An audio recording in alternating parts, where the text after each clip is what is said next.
You're watching ABC4 News.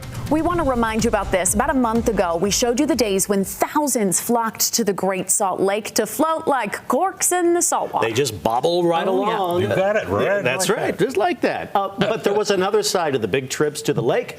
Craig Worth has the film and the stories of the people who were there. Oh, yeah. You know, when the sun went down, thousands more would travel to the Great Salt Lake. Their destination was the original Saltair Resort. That one is now gone, but it's when the big bands took over and filled the air with magic and music. It's hard to believe it was ever here. It's hard to imagine that there was a palace of big bands here. It was the place to dance. It was Saltair. The place is gone, but almost 20 years ago, I got to talk to those who really knew Saltair before they passed away. Their stories will always live on. One was a former teenager named Bob Keller.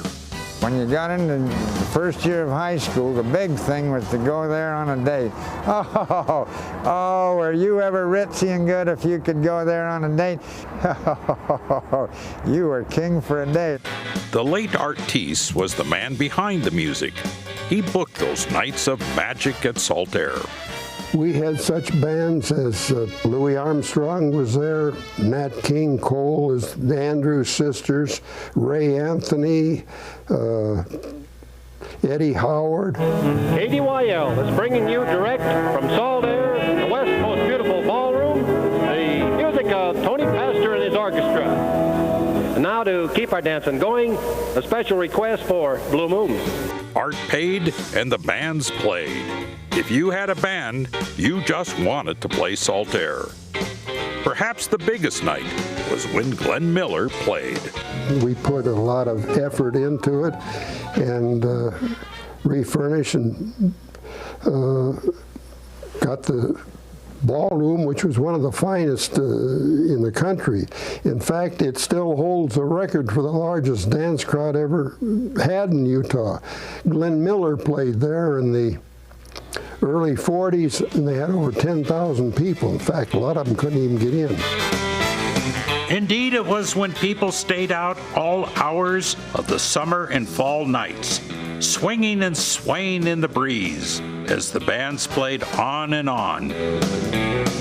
Saltair was full of music, but some really do feel it was full of magic. Yeah, I went to listen to Glenn Miller and the Tommy Dorsey brothers, Tom and Jimmy Dorsey, and you dance out there and the pungent aroma of that salt just penetrated the whole thing, but that's all right. The lights went on and they'd come on and oh, what a festive. When you went out there to watch them big band names, Direct from romantic Saltair, it's been 30 minutes of dance time with Tony Pastor and his orchestra. So on a warm fall or summer night of 60 or 70 years ago, there was no better place, no busier place to dance the night away than at the legendary Saltair. It seemed like it would never end, but it did. And it just, can you think about that? Yeah. On a nice evening like tonight, out at Saltair, dancing. Do any of us here know how to ballroom dance? I was going to say, Craig, show us a move or two, won't you? Come on. Yeah, you know what? I took it. Funny enough, I took it in gym class in 8th grade. I was awful, but I really enjoyed it. Foxtrot? You could figure it out. If I had a good lead, I could probably hop on there. You don't have a good lead here. Nope, you're out of luck. You're out of luck. Wow. Sorry, Alana. But what must have been something, right? Yeah. 10,000 people, shoulder to shoulder. Oh, my gosh. Well, that one man you talked to said when he went out there with a date, he was king for the day. Oh, it must have been. Yeah.